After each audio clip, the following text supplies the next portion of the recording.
একটি জঙ্গলে একটি চড়ুই পাখি তার তিনটি বাচ্চাকে নিয়ে বসবাস করত। বাচ্চাদের খাওয়ার জন্য গাছ থেকে ফলমূল এনে দিত। রঙিন ফলমূলকে বাচ্চাদের নিয়ে খুব আনন্দের সাথে চড়ুই পাখিটি দিন কাটছিল। একদিন মা চড়ুই পাখিটা বাচ্চাদের রেখে জঙ্গলের একটু গভীরে গিয়ে পানি নিয়ে আসে ফলের গাছটিতে দেওয়ার জন্য, কারণ এই ফলকেই তো তারা বাঁচে। গাছের যত্ন না নিলে গাছ ফল দিবে কী করে? গাছে পানি দিয়ে বাচ্চাদের কাছে এসে বসলে চড়ুই পাখিটা দেখে দুটি ছেলে রেললাইন দিয়ে হেঁটে যাচ্ছে আর তাদের অবাক হয়ে দেখছে। তারপর এই দুষ্টু দুটি ছেলে যেতে যেতে প্ল্যান করলো পাখিগুলোকে কীভাবে বিপদে ফেলা যায়।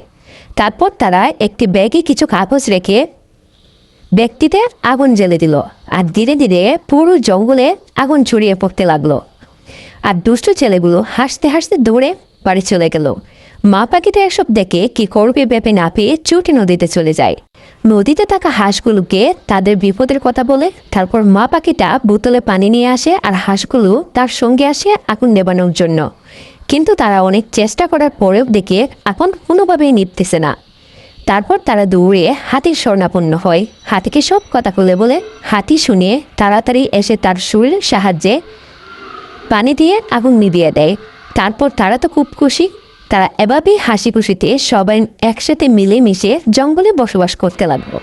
তো বন্ধুরা, আপনারা কখনো দুষ্টুমি করতে গিয়ে এভাবে কাউকে বিপদে ফেলবেন না। আর ভিডিওটি ভালো লাগলে অবশ্যই একটি লাইক দিয়ে চ্যানেলটি সাবস্ক্রাইব করে দিয়ে যাবেন।